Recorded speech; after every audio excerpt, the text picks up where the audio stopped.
Each student has a private space in their TechnoKids OneNote Class Notebook. Your teacher will have created a space for you to upload your completed work. In this video, we will take a completed document and upload it to the My Work section of the private space. Sign into office.com and open your TechnoKids OneNote Class Notebook. Open your private space and select the My Work section. If you do not already have an untitled page, click to add a page or click Add Page at the bottom. Move the cursor into the lower portion of the page. From the Insert tab, choose File and Insert File Attachment.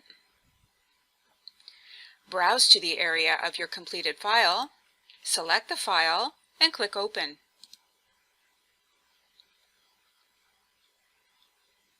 The file is attached to the page as an icon. Give the page a name.